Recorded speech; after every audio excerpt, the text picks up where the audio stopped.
আমরা তরুণদের জন্য নতুন বিভিন্ন রকম বিনোদনমূলক কাজ করার জন্য আমরা উদ্বুদ্ধ হয়েছি এবং সাইকেল স্বাস্থ্য তারা যেন নিজের স্বাস্থ্য ঠিকমতো দেখাশোনা করতে পারে, তারা যেন স্বাস্থ্যকর পরিবেশে বড় করতে পারে, তারা মাদককে যেন না বলে, সেই জন্য সেই বিষয়ে উদ্বুদ্ধ করার জন্য আমরা এই সাইকেল রেস আজকে শুরু করেছি এবং তার সাথে সাথে ধানের শীষ মার্কার করার জন্য আমরা এই সাইকেল রেসটাই করছি, প্রচারণা করার জন্য এই সাইকেল রেসের আমরা করেছি, আয়োজন করেছি।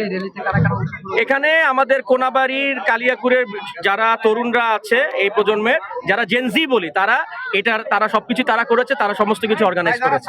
আমরা তাদের সাথে আছি। আমরা চাই তরুণদের প্রাধান্য দিতে এবং তরুণরা দেশকে সামনে এগিয়ে নিয়ে যাবে, কালিয়াকুর কোনাবাড়ির ছেলেমেয়েদের আগিয়ে নিয়ে যাবে, এজন্যই তাদের উদ্বুদ্ধ করার জন্য এই সাইকেল রেস।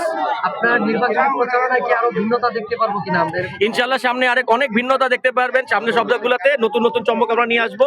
আমরা জনাব তারেক রহমানের যে 31 দফার মেসেজ, এটা তরুণদের মাঝে ছড়িয়ে দিতে চাই এবং তরুণরা যেন সুস্থ জীবনে ফেলে আসে, তরুণরা যেন আরো সাইকেল রেস, সাইকেল বিভিন্ন রকমের যে বিনোদন আছে ফেসবুক রিলস কম করে এগুলোর মধ্যে জোর দেয়, সেই বিষয়ে আমরা কাজ করছি ইনশাআল্লাহ।